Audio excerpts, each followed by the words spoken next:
전쟁 한국사 김상남 한무제의 중화제국 프로젝트 왕검성 전투. 한국사에 있어서 기원전 108년에 일어난 고조선과 한해 전쟁만큼 논란을 불러일으킨 것도 없을 것이다. 사학계에서는 한무제의 원정군이 1년을 싸운 끝에 고조선의 수도 왕검성을 함락하고 낭랑, 현도, 진번, 임둔이라는 한사군을 세웠다 한다.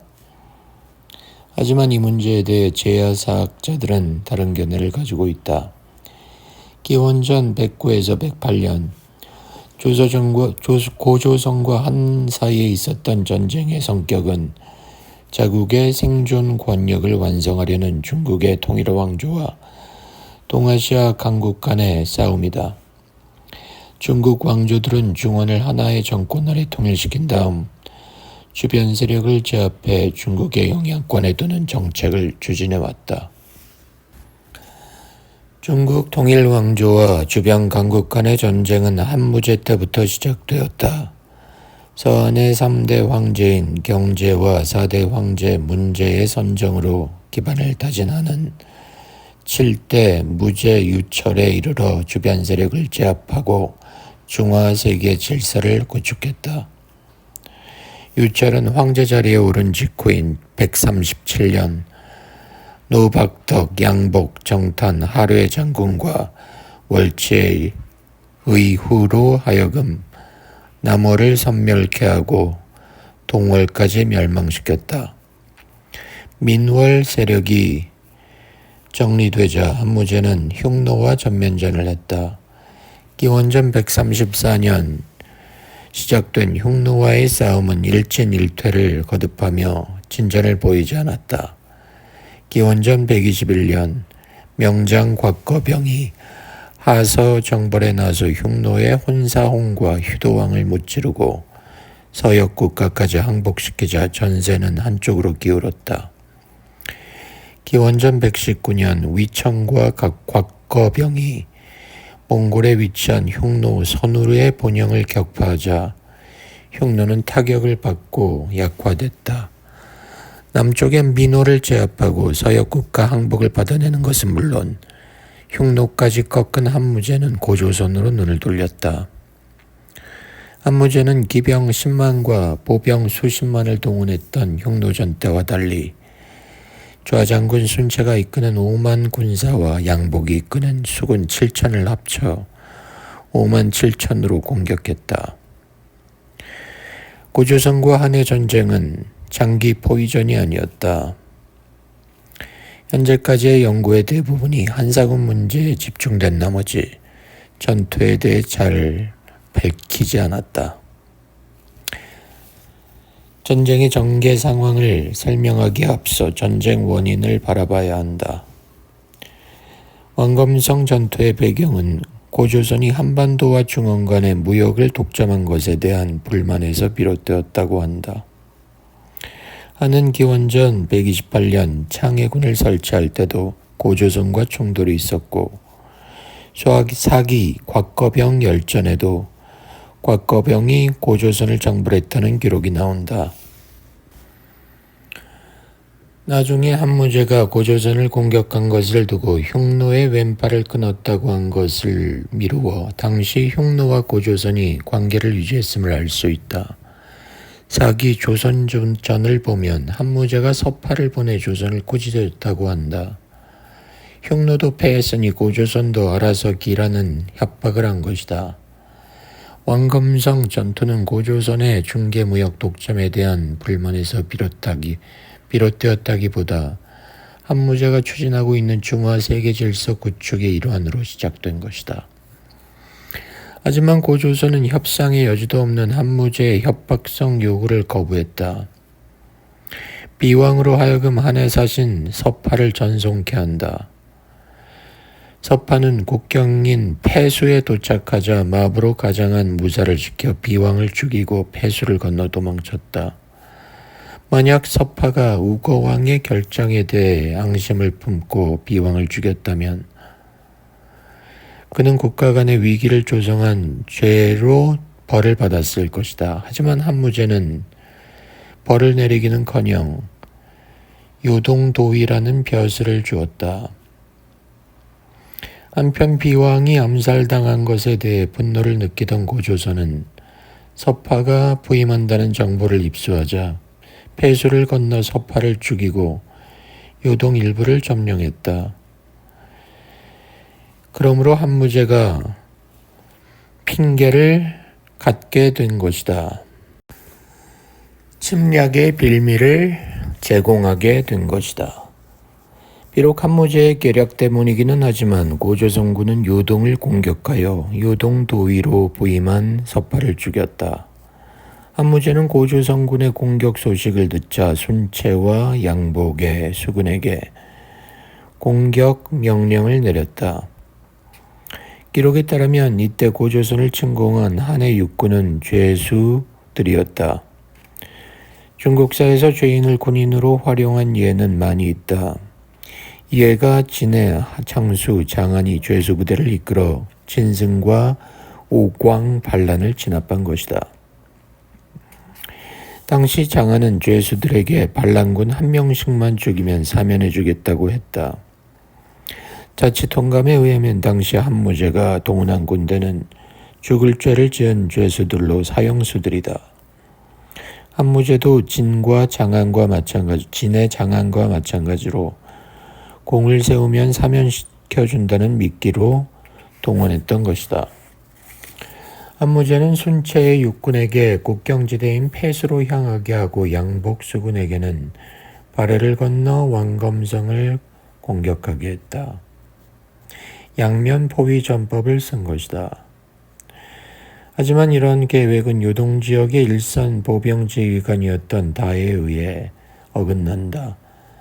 나는 공을 세우려는 욕심이 앞서 순채의 원정군을 기다리지 않고 단독으로 공격했으나 대패하여 병사들을 수습하지 못하고 도주했다.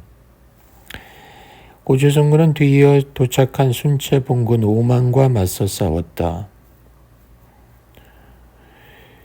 강화 협상에 나선 고조선 태자 호송 부대를 통해 병력을 짐작할 수 있다. 강화 협상 당시 태자를 호송하던 부대는 5,000명의 기병이 포함된 1만 명이었다. 이걸 통해 우선 한꺼번에 동원할 수 있는 기병의 수를 5,000으로 볼 수 있으며 여기에 보병이 추가되었을 것이다. 고조선 뒤를 이은 고구려가 위와 싸울 때 동천왕의 병력은 철기병 5,000에 보병 1만 4천 정도로 기병 대 보병이 1대 3의 비율이었다. 강태공의 육도 견도를 보면 병사들 간의 균형을 맞추는 환산법이 나오는데 지형이 험한 곳에서는 1명의 기병을 대적하는데 4명의 보병이 필요하다 했다. 고대 유럽에서는 기병이 보편화되지 않았을 때 기병과 보병의 비율이 1대 5였지만 기병의 전투력에 대한 의존도가 높은 비잔틴 제국에서는 1대 4였다. 사기나 한서에 이 전쟁에 대한 구체적 기록이 없기 때문에 당시 고조선군의 전략이 무엇인지 알아내기 어렵다. 그러나 전투 상황을 보면 고조선의 우거왕은 국군을 걸고 싸움에 임하지 않았던 것으로 보인다. 전왕이 불리해진 한무제가 협상을 제의했을 때 바로 응했던 것만 봐도 알 수 있다. 따라서 전면전보다는 지연전을 하면서 성을 지키려 했던 것이다. 고조선은 순채의 부대가 죄수들을 동원해 급하게 조직된 부대였기 때문에 화합이 없었음을 간파하고 있었다. 육도 견도의 전기를 보면 적의 진용이 견고하지 못하고 병사들이 싸우고자 하는 마음이 없을 때는 아군의 기병으로 하여금 적의 앞뒤를 육박하도록 한 다음 좌우에서 짐승을 물듯 협공해야 한다. 그러면 적이 두려운 마음을 품을 것이다라는 대목이 있다. 고조선은 보병에게 성을 지키게 하고 기병에게는 성 밖에서 항군을 기습하는 전법을 구사하여 화합이 원활하지 못한 항군을 괴롭혔다. 순채의 죄수부대가 고조선군을 이기지 못한 데는 무기의 차이도 있었다. 고조선에서는 기원전 3세기경으로 보이는 찰갑편이 발굴된 것으로 미루어 이 시기에 이런 무기들을 사용하고 있었다. 왕의 명령으로 폐수 서쪽으로 출동한 고조선군은 최신 장비인 철갑으로 무장한 중앙군이었을 것이다. 순체의 육군이 패수해서 고조선에게 패한 대가는 엉뚱하게 양복의 수군이 치르게 되었다. 양복의 수군은 바래를 건너 은밀히 열구로 들어가 왕검성을 공격하려 했다. 사서에는 이들이 지금의 황해를 건넜다는 말이 나오지 않는다. 그렇다면 산동반도에서 바래를 건너야 했는데 그 지역은 지금의 유동반도나 유하 근처일 것이다. 양복은 순체가 고조선군을 격파하고 왕검성 근처에 와 있을 거라고 생각했지만 순체의 부대는 고조선군에 가로막혀 패수해서 고전을 면치 못하고 있었다. 양복이 순체의 부대를 기다리는 사이 고조선군은 전투태세를 갖추지 못한 양복의 부대를 기습했고 양복의 수군은 참패했다. 양복은 산속으로 도피했다. 대수롭지 않게 생각했던 고조선군에게 두 차례 패배를 당한 한무제는 위산을 보내 휴전을 제의했다. 이것은 시간을 벌기 위한 것이었다. 한과 국군을 걸고 싸우고 싶지 않았던 고조선의 우거왕은 화전 요청을 받아들여 협상사절로 태자를 보냈다. 그러나 순체와 위산은 1만 명이나 되는 태자의 호위 부대가 난을 일으킬 수 있다는 이유로 무장 해제를 요구했다. 그러자 태자는 돌아가 버렸다. 위산이 장안으로 돌아가 협상 결렬을 보고하자 한무제는 위산을 죽여버렸다. 하지만 위산과 함께 협상을 책임졌던 순체는 사령관직을 계속 수행하게 만들었다. 순체가 고조선군에 패하긴 했지만 총신으로서 연대의 강병을 맡기기 위함이었다. 예로부터 연대 지방은 북방 유목민족의 침입을 막는 전초기지로서 중국사에 등장하는 맹장들을 배출한 곳이다. 한 시대에도 흉노의 침입을 방어하는 전진기지였기 때문에 최고의 군사들이 있었다. 흉노와의 전쟁에서 10만이 넘는 병마를 소모한 뒤였으므로 제대로 된 기병부대를 편성할 수 없었지만 6만에서 12만에 이르는 병사들을 투입했을 것이다. 순체는 연대 지방의 정예군을 거느리고 고조선의 중앙군과 치열한 전투를 벌인 끝에 국경을 넘었다. 곧바로 왕검성을 포위했다. 사서에는 고조선이 국경지대에서 패한 후 왕검성이 포위당할 때까지 별다른 전투 기록이 보이지 않는데 이는 국경지대 전투에서 고조선의 전력이 소모되었음을 의미하는 것이다. 한과 협상을 하러 가는 고조선의 태전은 국경인 패수에 이르렀을 때 순체와 위산으로부터 무장 해제를 요구받자 고조선으로 돌아갔다. 그런데 고조선군은 이미 패수를 건너 서파를 죽이고 한의 요새들을 이미 점령한 상태였다. 만약 고조선군이 패수의 서쪽에 있던 요새들을 여전히 점령하고 있었다면 고조선의 태자가 패수를 건너가는 것을 두려워할 이유가 없다. 결론은 한 가지. 한무제의 화전 요청을 받고 우거왕이 고조선군을 패수 동쪽으로 철수시켰다는 얘기가 된다. 그렇다고 해서 고조선군이 경계를 늦춘 것은 아니었다. 고조선군은 패수가에 집결하고 한군의 도강을 막고 있었다. 근데 순체는 어떻게 고조선군을 이기고 왕검성까지 진군했을까? 첫째 가정은 병력의 우위를 이용한 인해 전술이고 두 번째 가정은 강상류나 바다를 통한 기습이다. 세 번째 가정은 속임수가 선행된 임시 뗏목의 급조와 야간 도강이다. 첫 번째는 거의 가능성이 없다. 유명한 송량지인의 고사에 보면 송이 5만의 군사로 초에 20만 대군과 싸웠다는 얘기가 나온다. 송해 장군 모기는 초군의 강을 건너는 것을 보고 5만의 병사가 일제히 공격하면 이길 수 있다고 주장했다. 강을 건널 때는 전열을 유지하는 게 어렵기 때문에 전투가 불가능하다. 그런 상황에서 원거리 무기를 사용해 공격하면 속수무책이다.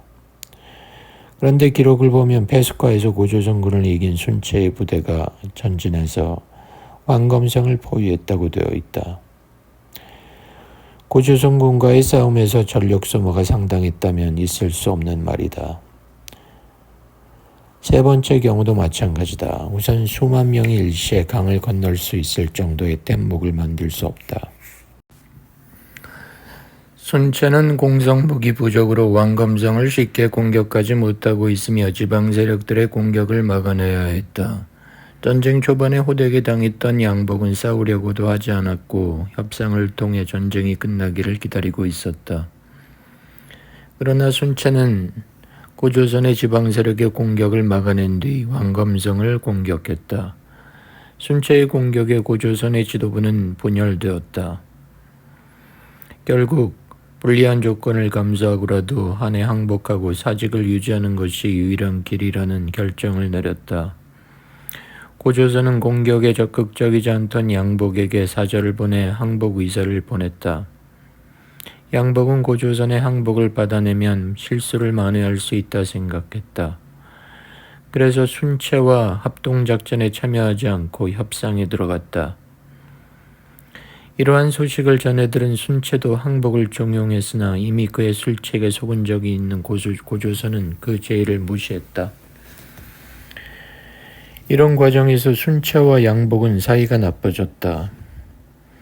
한무제는 왕검성을 무너뜨리지 못하는 걸 못마땅해 여기며 공손수를 보내 이들을 추궁했다. 이때 순체는 양복이 고조선과 내통하고 있다고 누명을 씌워 그의 지휘권을 뺏었다. 이때 고조선의 군사력이 건재했다면 적진에서 일어난 내분을 이용해 전세를 뒤집을 수 있었겠지만 고조선은 힘이 없었다. 순체가 총공격하자 항복을 통한 종전이 불가능함을 깨달은 고조선의 지도부에서는 내분이 일어났다. 한음, 왕협, 노인이 한해 투항했고 지방의 유력자였던 이계상, 참은 남아있는 지도부를 선동해 우거왕을 죽인 후 투항했다. 그래도 왕검성은 함락되지 않았다. 성기를 비롯한 백성들은 우거왕의 복수를 외치며 일어났다. 성기는 우거왕의 죽음이 한해 모략임을 내세워 호족 세력과 유력 부족을 선동했다. 이들이 성기와 연합해 공격을 펼친다면 한으로는 다 이긴 싸움을 원점으로 돌리는 셈이다. 한은 고조선 백성을 달래는 한편 우거왕의 아들과 노인의 아들 최를 성계에게 접근시켜 그를 암살했다. 그리하여 왕검성 전투는 한의 승리로 끝났다. 이 전쟁에서 한이 승리했지만 한으로서는 잃은 게 많았다. 한의 사령관들이 지휘권을 뺏기 위해 암투를 벌이는가 하면 전투를 회피했다. 한무제는 분열을 일으킨 죄로 순체를 참수하였다. 공손수도 순체와 공모한 죄를 물어 사형시켰다. 초전에 패한 다음 좀처럼 싸움을 하지 않으려 했던 양복도 죽이려 했지만 속전을 바치자 평민이 되었다. 한편 한해 투항한 고조선의 지도부들은 우거왕과 성기를 죽여 저항을 종식시킨 공로를 인정받았다. 한은 고조선과의 전쟁을 치르기 위해 연대 지방에 주둔하고 있던 정예군을 차출한 까닭에 북방 수비 전력이 약해지게 되었다. 그 사이 흉노족은 다시 30년간 한을 위협하였다. 타격을 받으며 차지한 고조선의 땅도 고조선 백성들의 반란과 흉노적과의 싸움으로 오래 유지하지 못했다. 이로써 한무제의 천하는 무너지고 동북아시아는 다시 혼란에 빠졌다. 동아시아의 패권전쟁, 관산성 전투. 백제와 가야가 편을 먹고 고구려와 신라가 편을 먹은 전투이다. 제1전 백합야 전투. 신라가 배신을 때리고 한강 유역을 다 먹자 백제가 화가 나서 신라에게 복수를 하려고 한다. 외부의 지원 세력부터 차단하기 위해 먼저 고구려를 공격했다. 사령관이었던 부여창은 백합야로 진격했으나 고구려군의 흔적이 없었다. 분위기가 심상치 않음을 느끼고 목책을 만들었다. 백제군의 대응에 전략이 탈로 났음을 깨달은 고구려군은 백제군을 피로하게 만든 후 공격하기 위해서 벽을 치고 피리를 불었다. 다음날 아침 백제군 앞에 고구려군이 나타나 고구려 장수는 장수대 장수로 결투를 신청했다. 부여창이 받아들여 고구려 장수를 죽였다. 고구려군이 노하여 진격하였는데 부여창의 매복부대가 그들을 물리쳤다. 제2전 진성전투. 백합야 전투에서 패한 고구려는 북방지역까지 불안정했기 때문에 더 이상 전쟁에 개입하지 않았고 신라로서는 고구려의 도움을 기대할 수 없었다. 부여창은 공격의 예봉을 신라 쪽으로 돌렸다.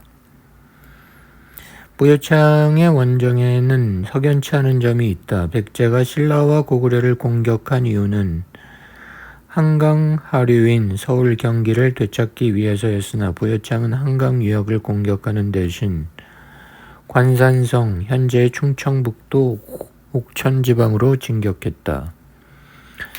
또 관산성으로 진격하면서 백제군의 측면에 자리한 한강 하류의 신라군을 그대로 두었다. 백제가 신라를 과소평가했을 수도 있지만 이전에 금현성에서 기습을 당하고 다시 한번 신라에게 급습을 받아 한강 하류를 빼앗긴 백제가 측면 경계도 없이 관산성을 향했다는 건 이해가 안 간다. 그렇다면 북쪽에 있었던 백제가 남쪽으로 내려간 건 무엇인가? 두 가지 이유를 들 수 있다. 첫째, 대가야군을 적극적으로 끌어들이기 위한 점이다.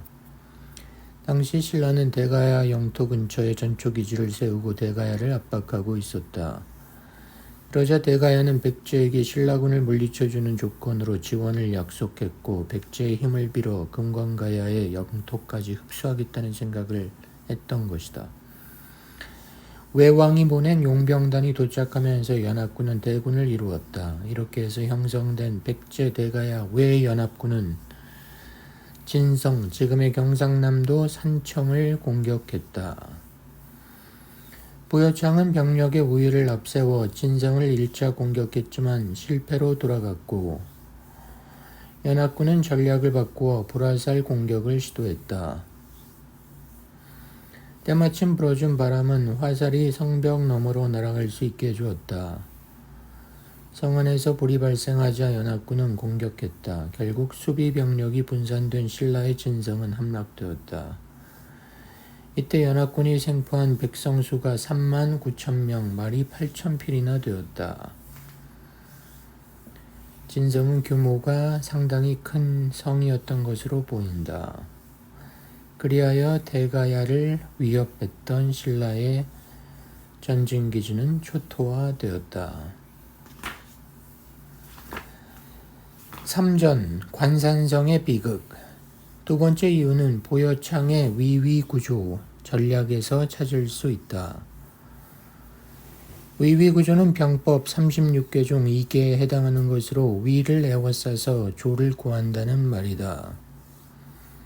이는 중국 전국시대 때 위와 조의 전쟁에서 위례된 말이다. 위의 대장인 방현이 조를 치자 조는 동맹을 맺고 있던 제에게 도움을 요청했다. 제는 조를 돕기 위해 장군 전기와 함께 손자병법으로 유명한 손자를 구원군으로 보냈다.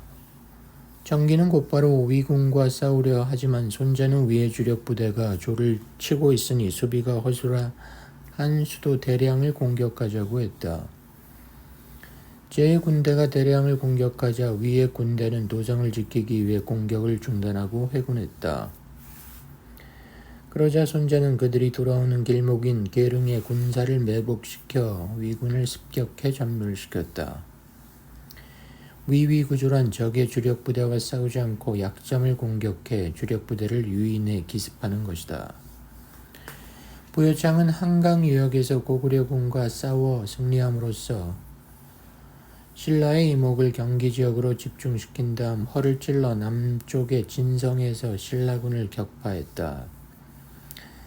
진성에서 북쪽으로 조금만 가면 압량주, 지금의 경상북도 경산이 나오는데 이곳은 신라의 수도 금성이 지척인 곳이었다.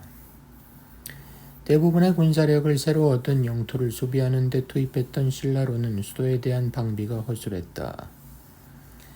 부여창은 이것을 노려 한강 하류의 신라군과 교전하지 않고 금성을 위협한 것이다. 부여창이 진성을 점령하자 위기감이 고조된 신라는 새로 얻은 영토를 수비하던 금관가야의 망명왕자 김무력을 호출하고 각각 우덕과 이찬 탐지에게 연합군을 막도록 했다.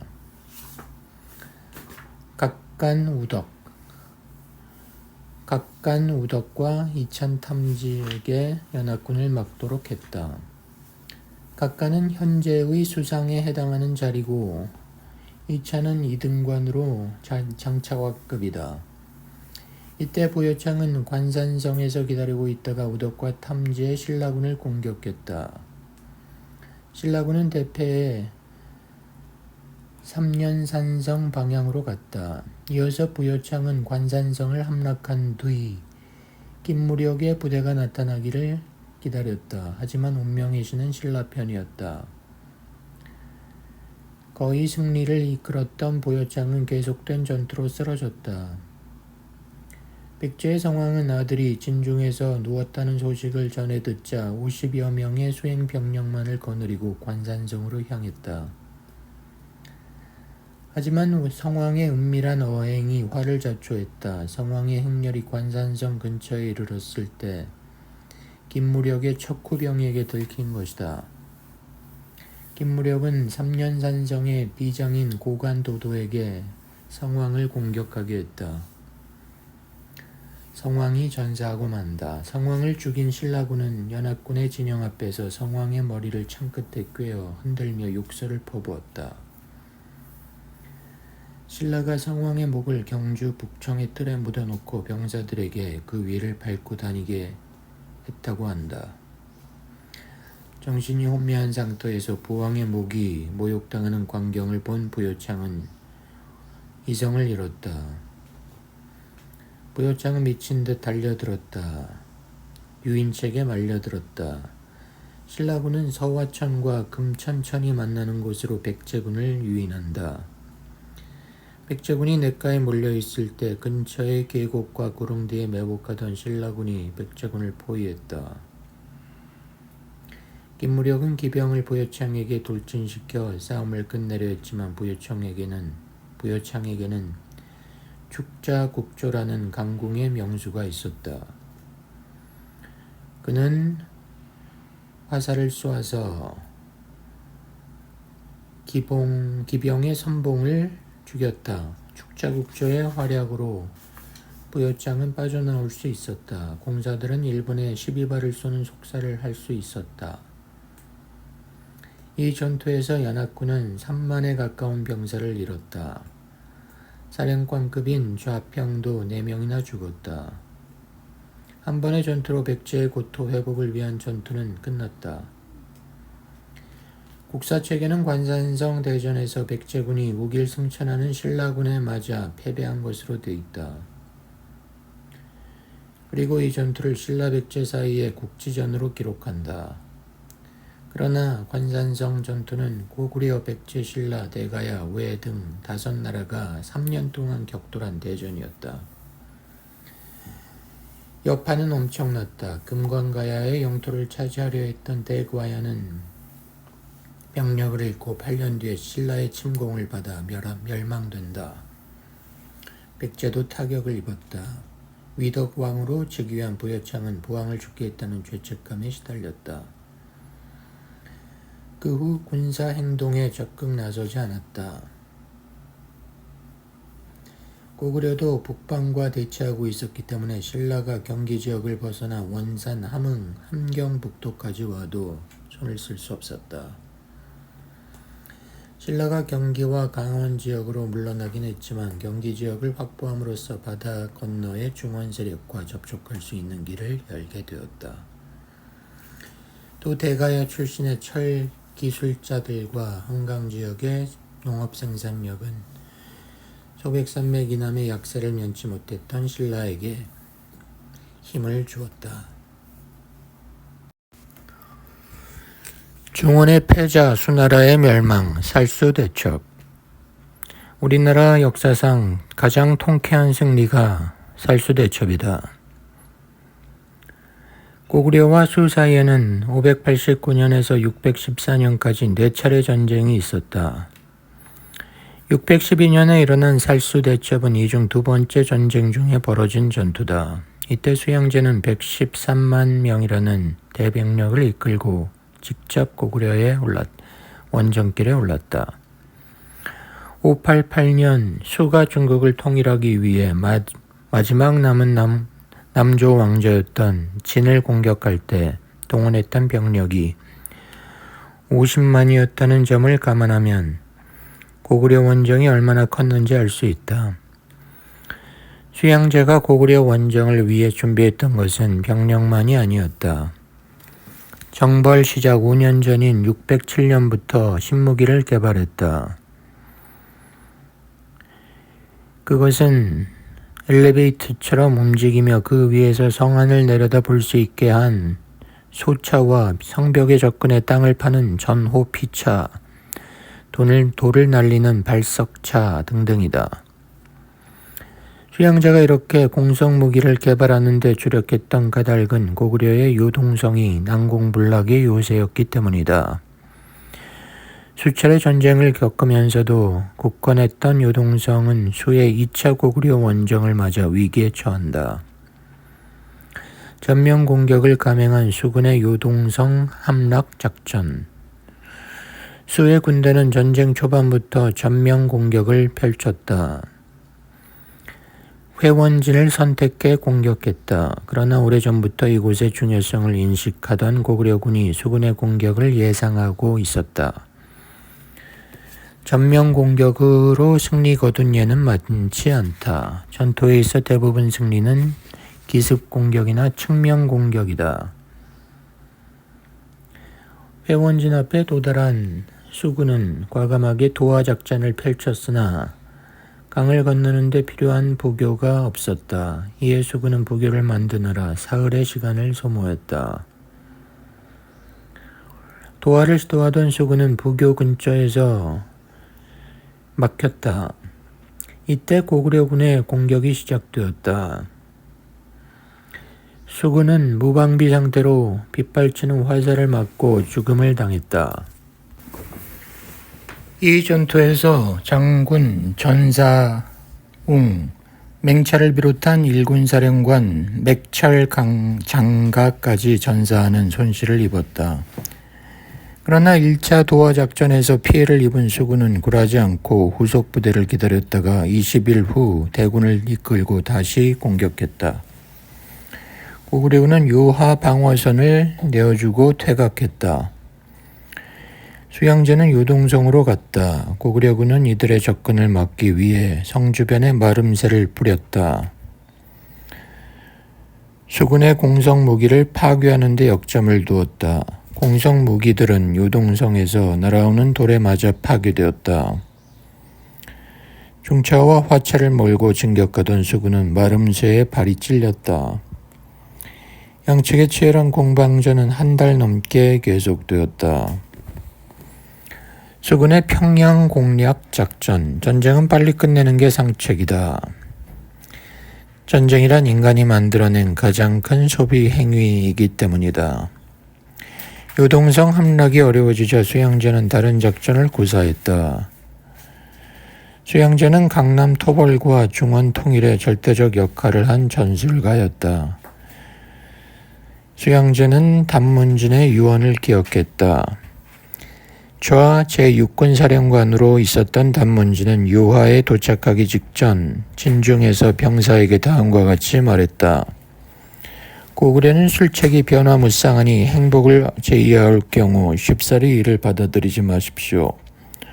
공격할 때에는 한 곳만 공격하지 마시고 주야로 나아감을 거듭하여 오직 평양성을 목표로 삼아 수륙으로 진국을 단행하십시오. 평양성이 무너지면 나머지 성들은 절로 허물어질 것입니다. 한 곳에서 시위를 오래 끌다가 우기가 다가오면 양도가 끊길 것입니다.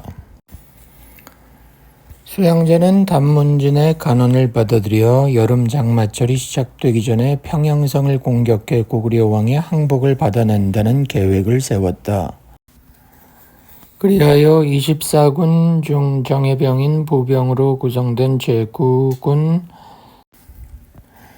중 30만 명을 별동대로 중간에 있는 성들은 놔두고 평양성을 향해 진격하라고 한 것이다.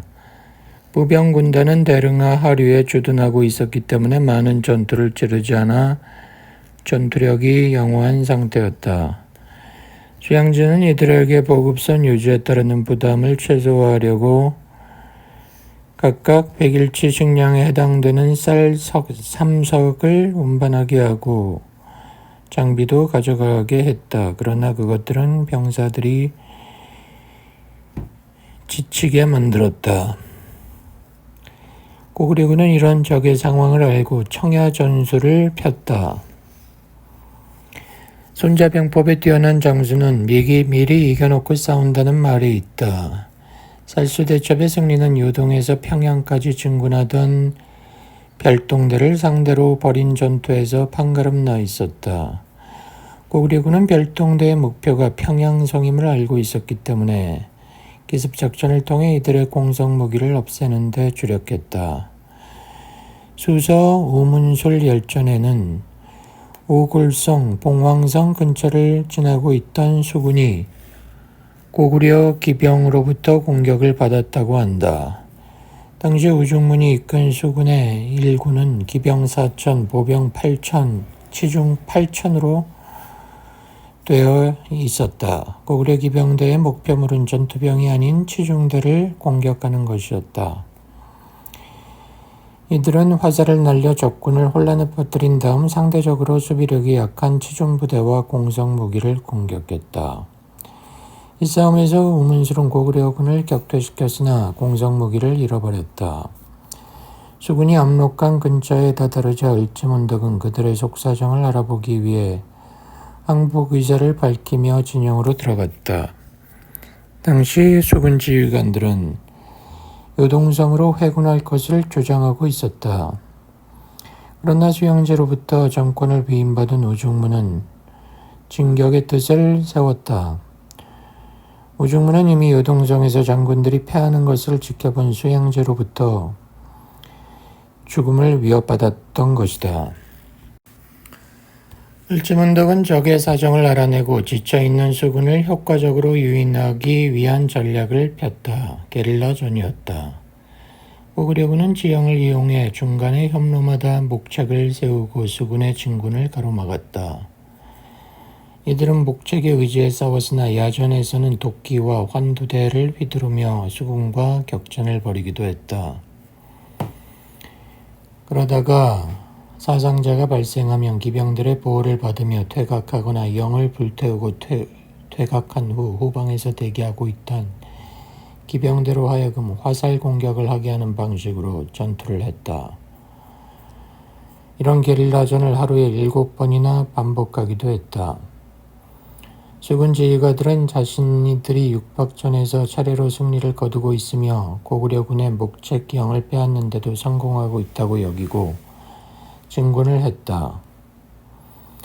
이들은 고구려군이 수도인 평양을 미끼로 삼을 것이라는 생각은 못하고 있었다. 마침내 수군은 평양성에서 30리 떨어진 곳까지 갔다. 그러나 진군 과정에서 공성무기를 잃어버린 수의 별동대는 공격하지 못하고 있었다. 그런데 시간이 지나도 평양성에서 합류하기로 한 내호와의 군대가 나타나지 않았다. 수군은 식량 부족으로 지친 상태에서 시간을 소모할 수밖에 없었다. 이때 희망적 소식이 들려왔다. 을지문덕이 항복 의사를 다시 밝히며 온 것이다. 항복 문서에는 수군이 철수하면 을지문덕 자신이 영량왕을 모시고 수양제를 만나러 갈 것이라고 써 있었다. 우중문은 30만 대군에게 포위되어 있는 상황에서는 고구려군도 어쩔 수 없을 것이라 여기고 철군을 결심했다. 이것은 수군이 항복 의사를 받아들이고 긴장이 풀어진 채 후퇴하는 순간을 노린 심리전이었다. 수군이 방어에 유리한 밀집 대응을 이루며 평양성에서 물러나기 시작했을 때 고구려 경기병들이 나타나 수군의 대형 주위를 돌면서 화살을 날렸다. 수군은 대열을 이탈하기 시작했다. 지휘관들은 병사들에 대한 공격을 막기 위해 기병을 동원해 활을 쏘는 고구려 기병들을 쫓아다녔지만 고구려 기병은 끈질기게 공격했다. 3만 5천 명의 군사 중 살아남은 병사는 2,700에 불과했다. 고구려군은 살수대첩에서 대승을 거둔 후에도 공격을 계속했다.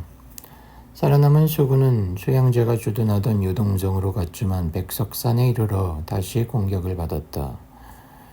수양제는 병사들에게 별동대가 전멸했다는 소식을 들었다.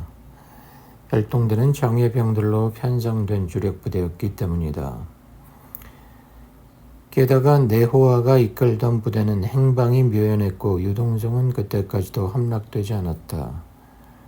수양제는 전쟁의 참패를 인정하고 그는 별동대가 전멸했음에도 불구하고 살아서 돌아온 우중문을 포박한 채 철군을 했다. 수와 고구려 사이에 일어났던 전쟁은 한국 전쟁 역사상 가장 위대한 승리다. 그러나 지금까지 그 과정은 분석되기보다 전설 같은 이야기로 부각되었다. 하지만 전쟁은 현실이고 그 승리에는 원인이 있다. 고구려군의 승리는 단순히 강독을 무너뜨려 이뤄낸 것이 아니라 병사들이 활을 쏘고 칼을 휘둘러 쟁취한 것이다. 살수대첩은 치밀한 작전 능력의 결정판이었다. 의문점 중 하나는 살수에서 있었던 수공에 관한 것이다. 수군을 휩쓸 만한 양의 물을 확보하려면 엄청난 토목공사가 선행돼야 하는데 당시 기술로는 이런 게 불가능했다. 현존하는 사서 어디에도 고구려군이 수공을 했다는 기록은 없다. 살수대첩의 기본 사료인 수서와 삼국사기도 그렇다. 다만 수공에 얽힌 이야기로는 칠불사에서 내려오는 전설이 있을 뿐이다.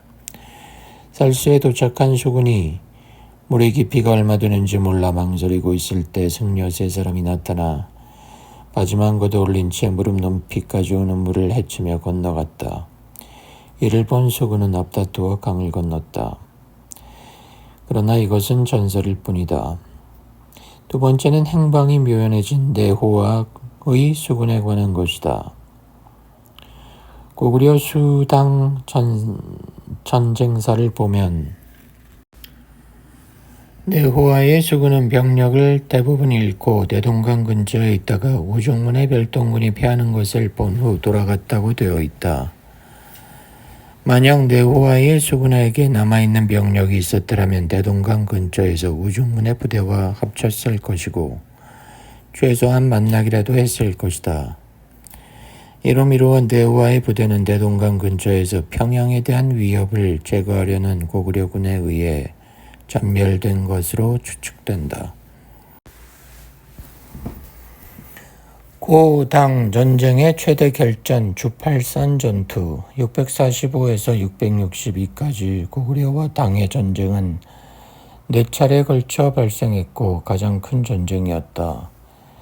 그 중에서도 645에 일어났던 1차 전쟁에서 고구려는 압도적 승리를 거두었다.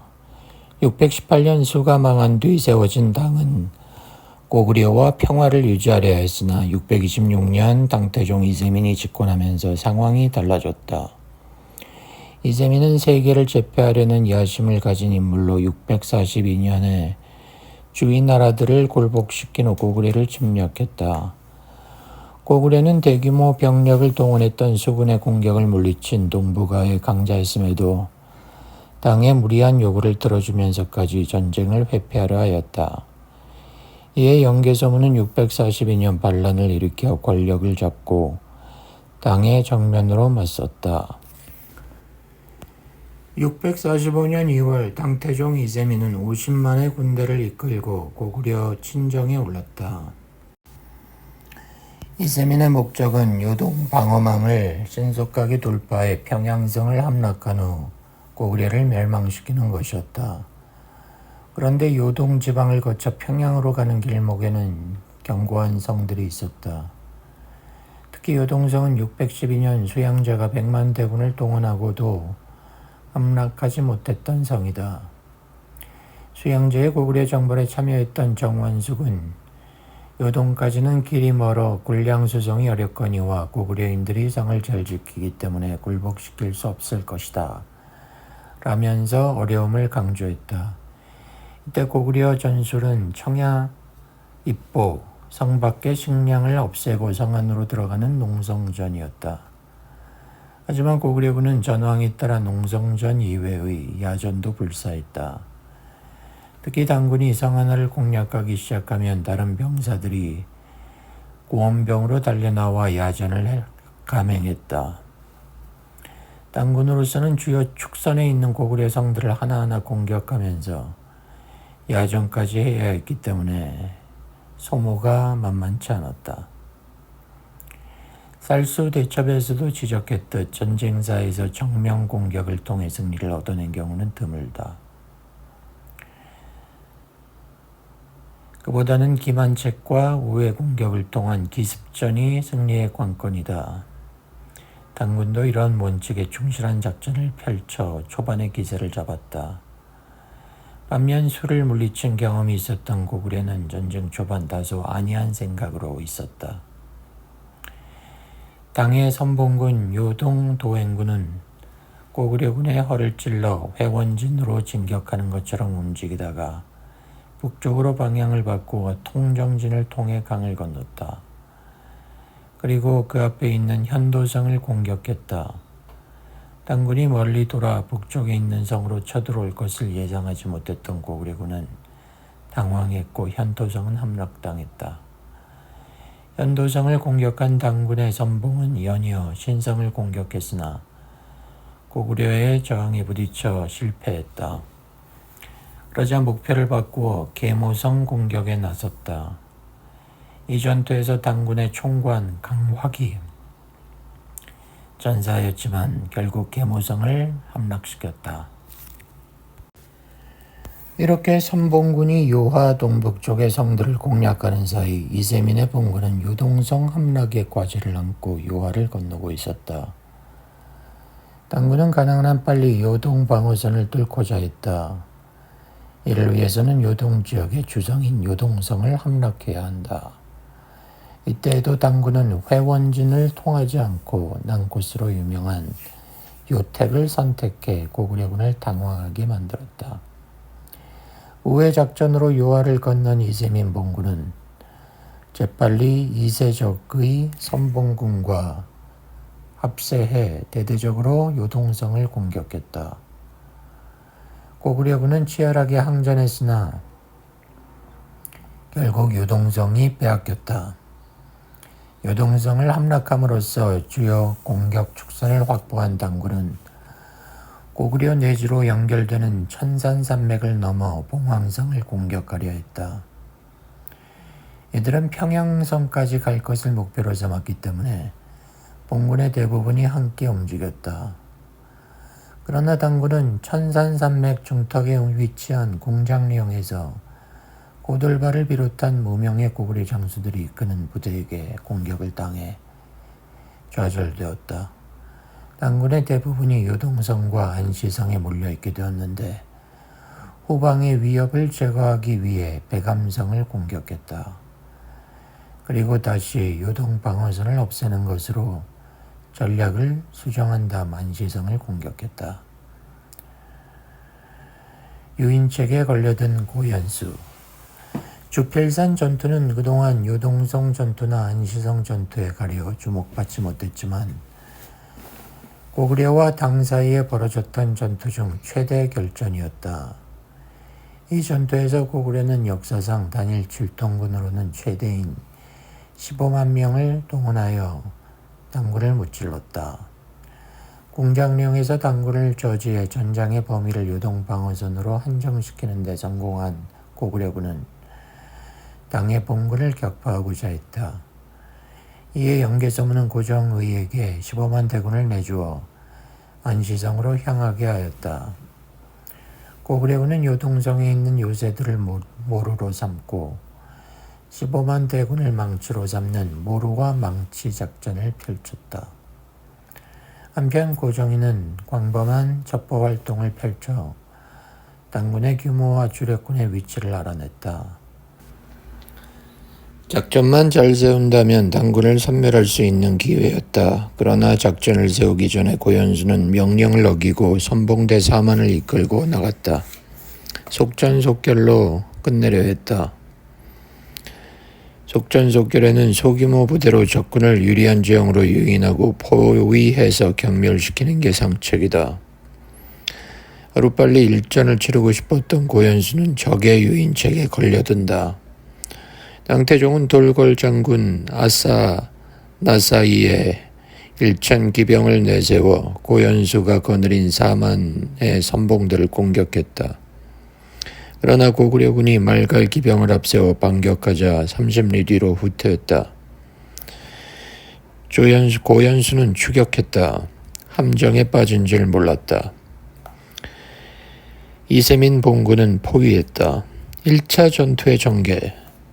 전투는 이튿날 시작되었다. 포위당한 것을 깨닫지 못한 고연수는 서쪽에서 이세적의 부대가 포진해 있는 것을 보고 뒤따라오는 본군을 기다리지 않고 공격했다. 고연수의 부대는 기병으로 되어 있었는데 이세적의 부대는 상창부대였다. 기병이 이들을 돌파하지 못하는 사이 장손무기의 대부대가 뒤에서 엄습했다. 고구려군이 혼란에 빠질 무렵 당군의 기병까지 합세했다. 고구려의 기병들은 장창에 막혀 있는 상황 속에서 개별 전투를 벌일 수밖에 없었다. 그러나 이세적의 장창부대와 장손무기의 부대는 밀집 대응을 이루고 있어 돌파하기 어려웠다. 고구려군은 장창과 도끼에 쓰러지기 시작했고 기병과 공병의 화살에도 당할 수밖에 없었다. 고연수는 패잔병을 수습해 산을 등지고 영체를 세웠으나 이미 2만 명이 죽었다. 항복했다. 고구려의 포위작전 주필산 전투에서 정면 공격을 감행한 고연수의 선봉대는 패배했지만 이때 11만에 해당하는 고구려군 본대는 다른 전략을 짜고 있었다. 백전노장 고정희는 적군이 우글거리고 있는 곳을 향해 정면 공격을 하지 않았다. 더구나 이때 당군은 고연수 부대를 격침해 사기가 하늘을 찌르고 있었다. 구당서와 신당서에는 주필산에 있었던 당의 군대가 3만과 2만 9천이었다고 한다. 그러나 당시 상황을 보면 전당문에는 장손무기가 27총관을 거느렸고 이세적도 장사귀를 포함한 14명의 행군 총관을 지휘했다고 한다. 구당서와 신당서의 양홍리의 열전에 따르면 병부시랑 양홍리가 보기의 24총관을 이끈 것으로 나타나 있다. 그러면 30만이 된다. 이때 고정희가 구사한 전략은 삼국사기 고구려 봉기 보장왕 8년조 기사에 달린 김부식의 주에서 실마리를 찾을 수 있다. 김부식은 유공권의 소설을 인용하여 고구려가 말괄과 더불어 군사를 합치니 길이가 40리에 이르렀고 정철병이 영공 이세민 휘하의 검은 깃발에 포위됐다고 보고하자 황제가 두려워했다고 썼다. 또 여기에 이세민이 인솔하던 육군 친위대가 고구려군에 제압당했다고 한다. 비록 고현수가 선봉대를 이끌고 패했지만 고구려군은 수십만에 이르는 이세민의 주력군을 포위했다. 당군은 서둘러 탈출을 시도했지만 전투가 시작되면서 좌무위 장군 왕학군이 전사하자 1차 탈출 시도는 실패가 되었다. 고현수군을 무찌를 때 유용하게 이용하였던 협곡이 이제 탈출을 막는 함정이 되었다. 이에 당군은 2월 23일부터 7월 5일까지 열흘이 넘는 시간 동안 포위망 안에 갇혀 있었다. 가까스로 뒤에 남아있던 소수의 당군 병력과 연락하는데 성공하여 포위망을 뚫기 위한 2차 공격에 들어갔다. 이때 당군은 계곡 중 유일하게 평지와 이어진 서쪽 통로를 집중적으로 공격했다. 좁은 지역에서는 기동성을 발휘할 수 없기 때문에 전투는 대규모 병력이 동원된 전면전이었다.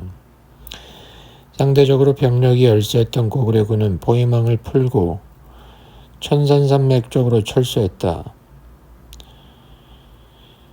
이세민은 결국 천산산맥 넘는 걸 포기하고 동쪽에 있는 언덕으로 진영을 옮겼다. 당군은 제대로 한 게 하나도 없었다. 새로이 영토를 확보한 것도 아니고 병력만 잃었다. 포위되어 천자의 권위까지 손상당했다. 반면 고구려는 주필산 전투를 통해 요동 방어선을 지켜냈고 공성전은 물론 야전, 기동전, 진지전, 포위전 등 전략을 구사함으로써 당의 첫 번째 목표를 좌절시켰다. 백제의 지연전 황산벌 전투. 황산벌 전투는 백제의 마지막을 상징하는 사건으로 기억된다. 우리가 알고 있는 것은 황산벌 전투의 실제적 전개 과정이 아니라 거기에 관련된 인물들의 이야기일 뿐이다. 자신의 가족을 죽이고 전쟁터로 나간 계백장군이나 신라의 화랑관창과 반굴의 죽음, 의자왕과 성충, 홍수를 중심으로 한 백제의 암투에 관계된 이야기는 호구성이 너무 짙다. 계백과 오천 결사대는 백제가 멸망할 수밖에 없는 상황임을 알면서도 전쟁터로 갔다고 하는데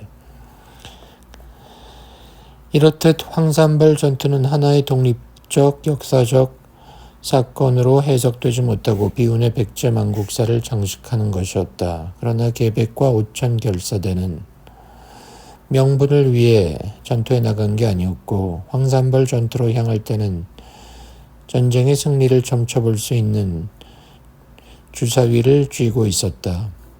계백과 오천 결사대가 어떤 목표를 가지고 황산벌로 갔는지 살펴보자. 오천 결사대는 결사대가 아니었다. 결사대란 목숨을 걸고 뛰어드는 부대이다. 당시 전쟁에서 패배한다는 것은 전투원이 전사하는 것을 말하는 것이 아니라 대열을 벗어나 이탈하는 경우를 가리켰다. 급박한 전투 중에는 생존 본능을 가지고 있기 마련이다. 생존 본능을 이기지 못해 공황 상태에 빠지는 경우가 있다. 그런 상황에서 전투에 승리한다는 것은 불가능한 일이기 때문에 죽음을 불사하는 결사대의 위력이란 대단하다. 그런데 당시 상황을 보면 백제는 결사대가 필요할 만큼 절박하지 않았다. 신라당이 쳐들어오자 의자왕은 이에 대처하기 위해 어전회의를 열었고 여러 의견이 분분하자 귀양가 있던 홍수에게 전령을 보내 작전을 묻기까지 했다.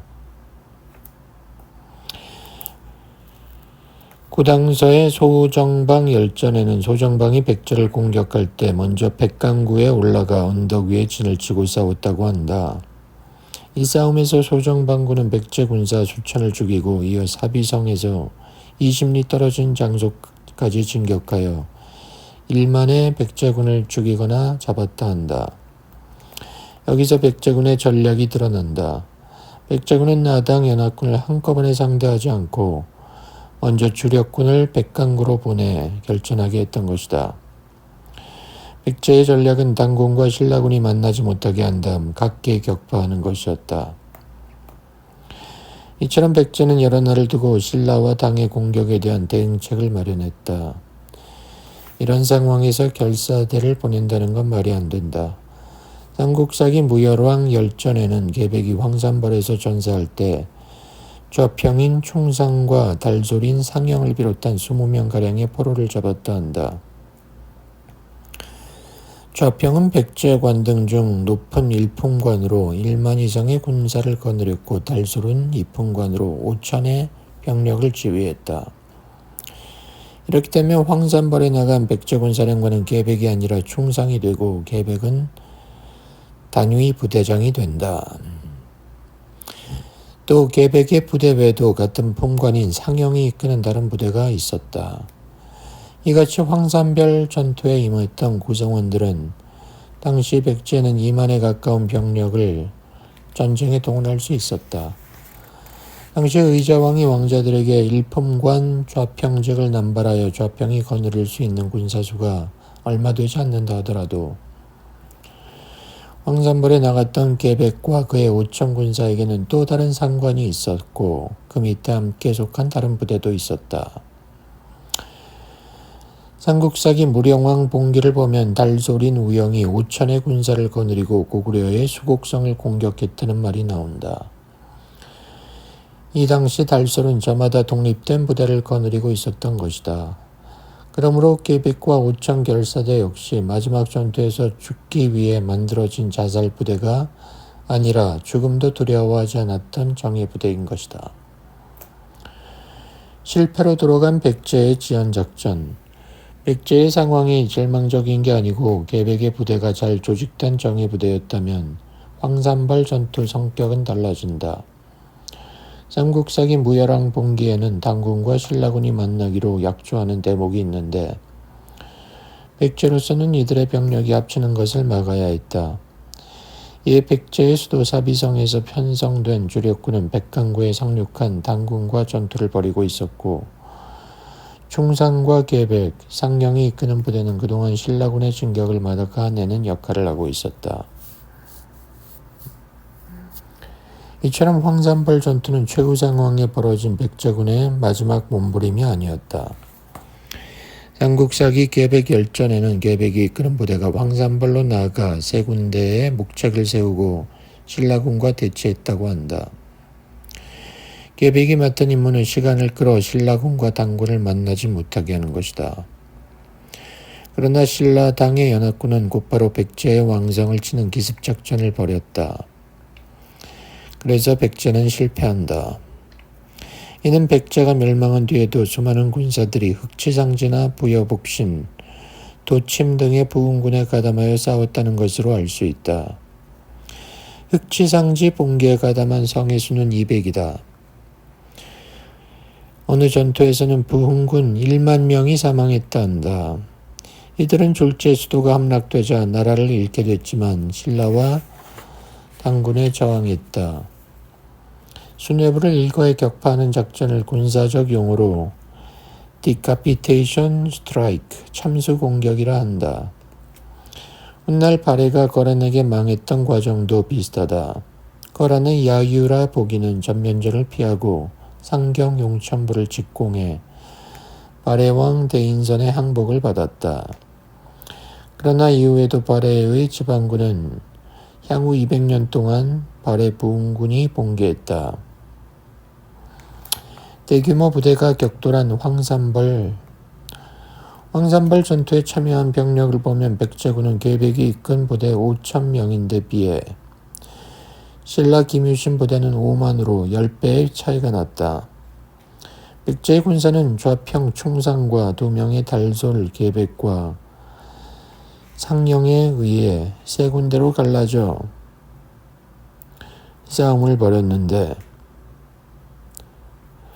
5천에 불과한 백제군이 부족한 병력을 나누었다는 것은 이해할 수 없다.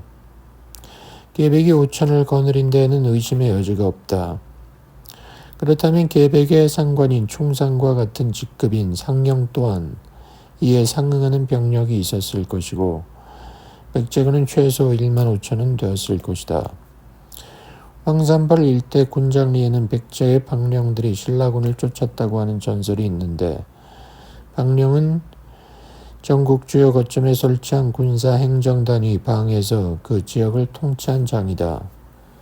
그렇다면 황산벌 전투에는 중앙정부에서 파견된 충상과 계백, 상령의 부대 외에도 방령이 거느리는 지방군이 있었을 것이다. 여러 자료를 종합하면 황산벌 전투에서 백제는 최소 1만 7천에서 2만 2천이다. 계백과 5천 결사대가 5만과 대항했던 게 아니라는 말이다. 황산벌 전투에서 백제의 병력이 기존에 알려진 것보다 많았다 하지만 그렇다고 5만의 신라군을 상대하기엔 부족했다. 소수의 병력을 가지고 대군을 물리치는 방법에는 기습작전이나 지형을 이용하는 방어 전술이다. 의자왕이 작전 회의 때 대신들은 적을 탄현에 오르게 해 마군이 2마리씩 나란히 가지 못하게 한 다음 군사를 풀어 공격하자고 하였는데 당시 대신들은 신라군을 공격해서 섬멸할 것을 원하고 있었다. 반면 성충, 홍수는 신라군을 탄현에 오르지 못하게 하십시오라고 했는데 이것은 산지와 평지 경계에 있는 병목지대에서의 대결을 주문한 것이다. 결국 백제는 선방어 후 격퇴에 역점을 둔 성충과 홍수의 의견을 채택했다. 손자병법 10편 지형에서도 지형의 병력의 운용에 지형이 병력 운용에 도움이 된다고 역설하면서 땅의 험함과 멀고 가까움을 계산해야 한다고 나와 있다. 지형을 이용하면 수비를 하면서 공격을 할 수 있다. 그러나 계백과 두 사람의 좌평이 거느린 군대가 출전할 당시 신라군은 이미 탄현을 넘었다. 탄현은 지금의 충북 옥천군 식장산 부근에 있는 숲고개로 추정되는데 최적의 방어지 요건이었다. 이로써 백제군은 시기와 장소를 놓친 것이다. 탄현을 넘은 신라군이 평야지대인 지금의 대전을 지나 갑창과 두계산을 따라 이동했고 지금의 호남고속도로로 계룡 휴게소 부근에 펼쳐진 평야지대를 지나 진격했다. 백제군은 서둘러 다른 수비 지역을 찾아야 했다. 계백과 백제군은 향적봉에서 뻗어나온 능선 끝에 있는 개태사 부근의 황산벌에 주목했다. 두계천 인근의 평야지대와 논산 평야 사이에 유일한 협로였기 때문이다. 황산벌로 나간 계백은 먼저 연산천을 사이에 두고 세 군데 영을 세워 병력을 주둔시켰다. 여기서 수비하면서 신라군의 발목을 잡을 계획이었다. 계백은 이미 당군과 신라군이 7월 10일까지 사비성에서 만나기로 한 약속을 알고 있었던 것이다. 백제군이 길목을 막고 지연전을 펼치자 신라군은 당황했다. 나머지 요새를 공격하기 위한 공성무기를 충분히 가져오지는 못했고 어쩔 수 없이 보병으로 전투해야 했다. 신라군은 부대를 셋으로 나누고 백제군이 연산천을 중간에 끼고 설치한 목책 방어벽으로 총차를 앞세워 돌진했다. 그러나 목책과 같은 임시 영체 앞에는 접근을 막는 장애물이 설치되어 있기 마련이다. 신라군이 장애물을 치우는 사이 영체에서는 화살이 날라왔다. 충차를 목책에 갖다 대기도 전에 군대가 전멸될 판이다. 김유신은 1차 공격의 실패를 인정했다. 하지만 신라군은 곧바로 2차를 감행했다. 백제군이 처음 공격 때 돌파당한 장애물들을 정비할 시간이 없었기 때문에 목책 가까이 진격했고 목책벽 바로 밑에서 접전이 벌어졌다. 그러나 목책을 완전히 돌파해야 했다. 두 번째 공격도 실패. 그러나 점점 목책에 가까이 가고 있었다. 3차 공격에서는 백제군의 영을 무너뜨릴 수 있을 거라 생각했다. 그러나 3차 공격이 시작되자 근처에 고지에 숨어있던 백제 지방군이 나타나 공격했다. 이때 영차 안에서 백제군들이 뛰어나와 역습을 하자 정면과 측면에서 협공을 받게 된 신라군은 또 물러났다. 사기가 떨어졌다. 그러나 김유신은 패배의 원인이 병력을 분산시킨 데 있다고 결론을 내리고 네 번째 공격했다. 병력을 집중해 강 한쪽에 있는 영차만을 목표로 삼았다. 이것은 측면 노출을 감행한 모험이었다. 물론 김유신은 백제군이 하천을 건널 만한 지점에 일부 수비 병력을 배치해 놓기는 했다. 하지만 금방질이 익숙한 백제 지방군은 신라군이 예측하지 못한 지점을 통과해 후면을 기습했다.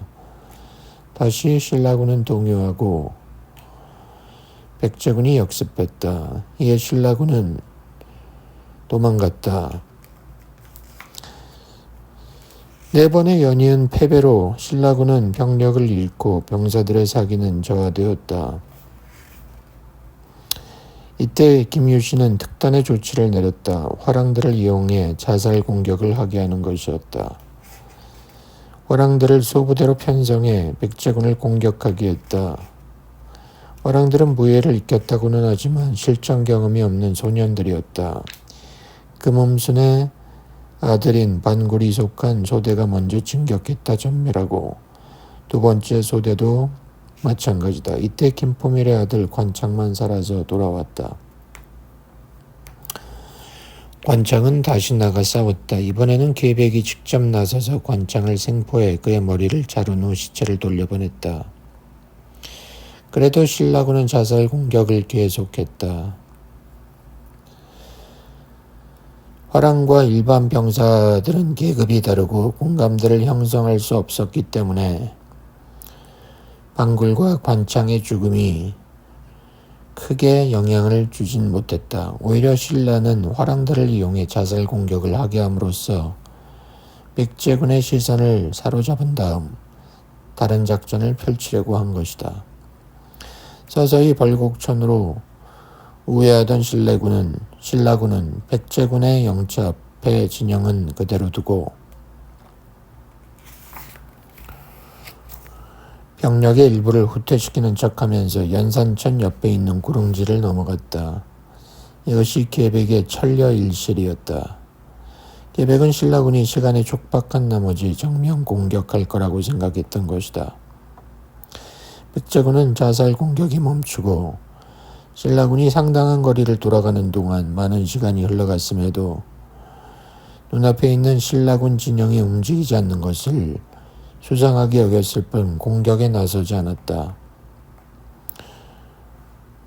그러나 백제군이 공격을 기다리는 동안 김유신은 벌써 벌곡천 쪽을 돌아 후면을 기습했다.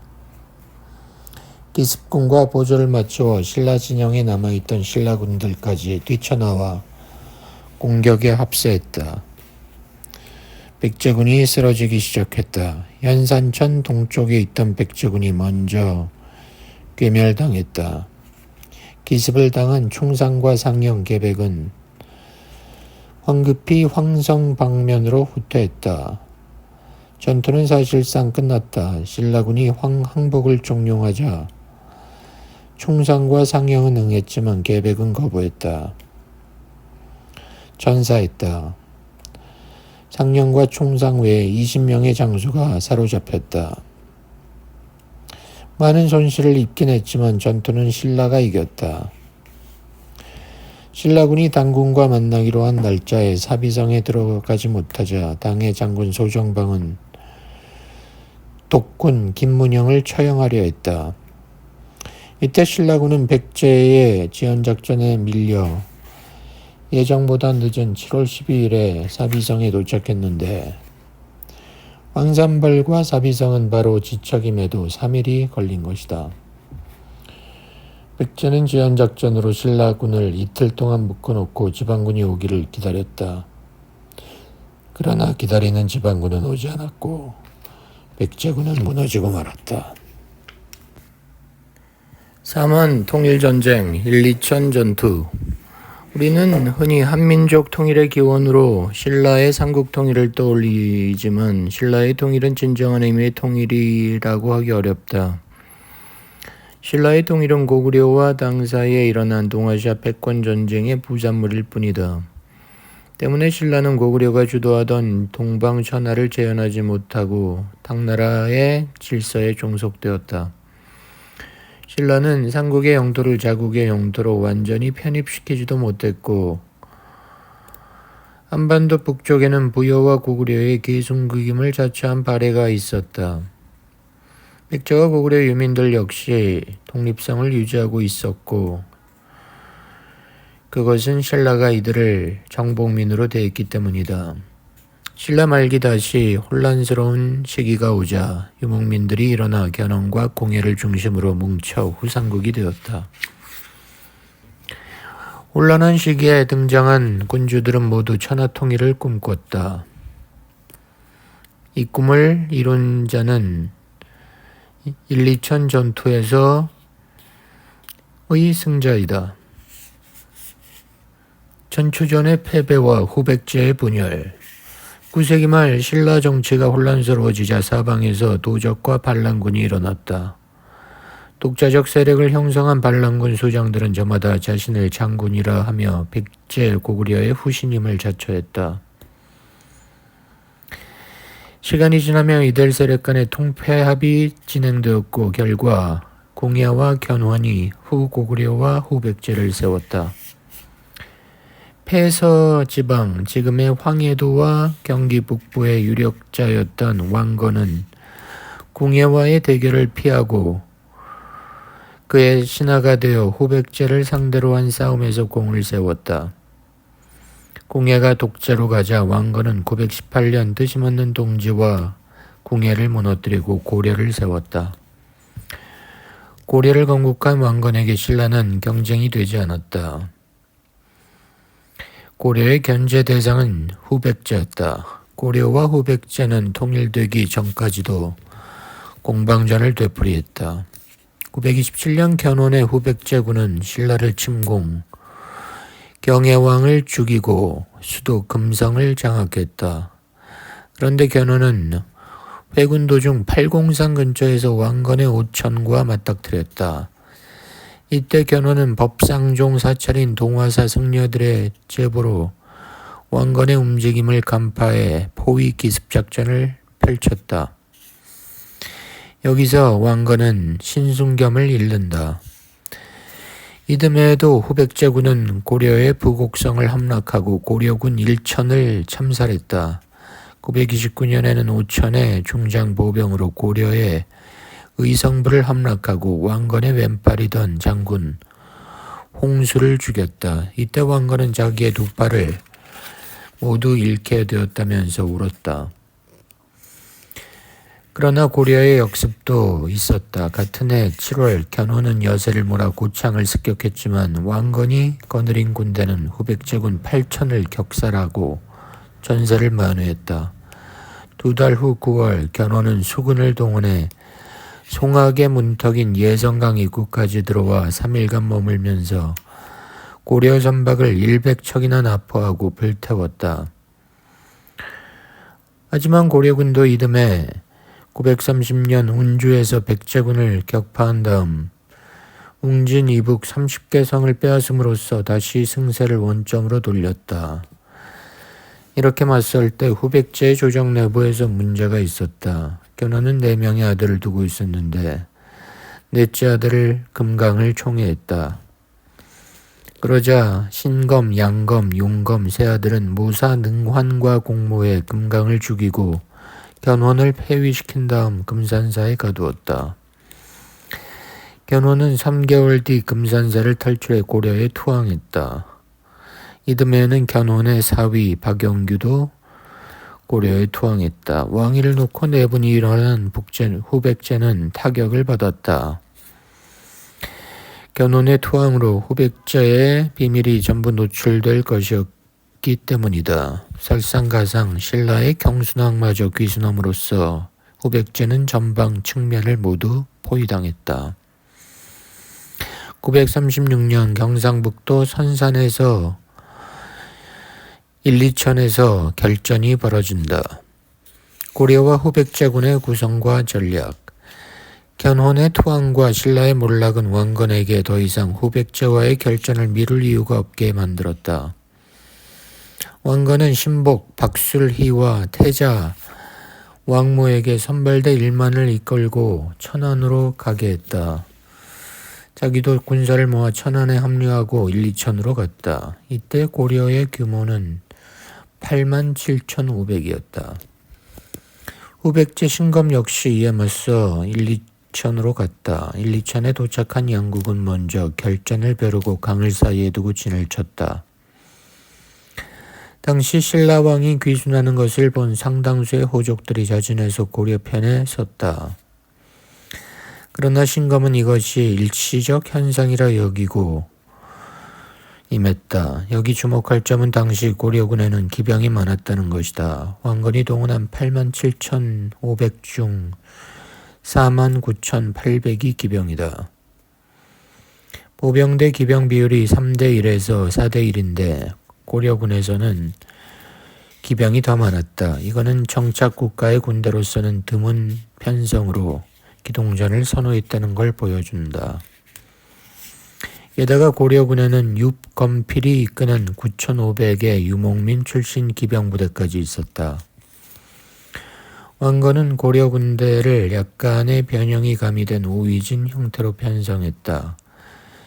기본적 3군, 좌우 중군에다 정군과 후군을 둔 진형이다. 비록 정군과 후군에 배치된 부대를 누가 이끌었는지 모르지만 일반적 군사 상식에 비춰볼 때 기동성이 뛰어난 유검필의 기병대가 맡았을 것이다.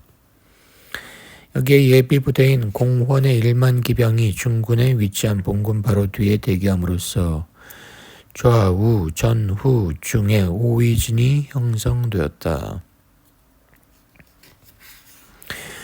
한편 후백제는 기본적인 3군 좌우 중군 대형을 취했다. 그것은 간편한 진법이지만 중군이 적의 공격에 노출될 수 있다는 단점을 가지고 있다. 중군 옆 양익 중 하나만 무너져도 포위당할 위험도 있다. 더구나 후백제는 예비 부대도 없었다. 그러면 통상 적을 이기고도 전멸시킬 수 없고 지는 경우 참패당한다. 후백제군의 주력은 중보병이나 장갑보병이었던 것으로 보인다. 삼국사기 견훤 열전에는 마군에 대한 기록은 없고 갑옷을 입은 병사들에 대한 이야기만 보이기 때문이다. 고려사의 태조세기에도 백제 마군은 없다. 그러나 결코 보병이 기병에 비해 떨어지는 것은 아니다. 보병이 견고한 대형을 유지하면서 원거리 무기를 사용한다면 기병을 막으며 공격할 수 있다. 후백제와 대치 중이던 왕건은 유검필에게 선봉장을 맡겼다. 유검필의 부대는 정면 공격을 피해 신검의 정예병으로 구성된 중군을 놓아두고 효봉, 덕술, 내술, 명길이 이끄는 좌군을 공격했다. 후백제 좌군 지휘관들은 갑옷도 입지 않은 고려의 기병들을 얕잡아 보았다. 그러나 유검필이 이끄는 유목기병은 후백제군을 자신들에게 유리한 장소로 끌어들였다. 정신없이 달리던 후백자의 좌익 병사들은 일제히 강을 건넜다. 그러면서 대형이 흐트러졌고 고립되었다는 걸 알게 되었다. 이때 고려의 대장군 공원이 이끄는 14,000의 별동군이 몰려왔다. 포위를 당했다. 당황하는 사이 고려에 투항했던 견훤이 항복을 권유했다. 그들은 투항했다. 한편 좌익이 무너지며 후백제의 중군은 측면 공격에 노출되었다. 신검이 강간무소식인 좌군을 기다리는 동안 왕건은 공헌 장군에게 후백제 중원을 공격하게 했다. 고려군은 5만 기병을 둘로 나눠 후백제군을 협공했다. 여기에다 유건필의 유목기병이 나타나 백제 우익군을 둘러싸고 화살을 쏘고 그 뒤를 이어 2만이 넘는 고려 기병이 달려들었다. 후백제 우익군 병사들은 혼란에 빠져 달아났다. 중군의 정예병이 저 자리에서나 역부족이었고 후백제 진영에서는 도망병과 정예병 사이에 싸움도 있었다. 공원부대의 맹공격을 막으며 도망병들을 단속하느라 곤욕을 치르던 후백제 정예병들이 사라졌던 좌익군이 견훤의 지휘 아래 나타나 중군을 공격하자 아연실색한다. 고려사는 이를 두고 백제군이 창을 돌려 서로를 공격했다고 한다.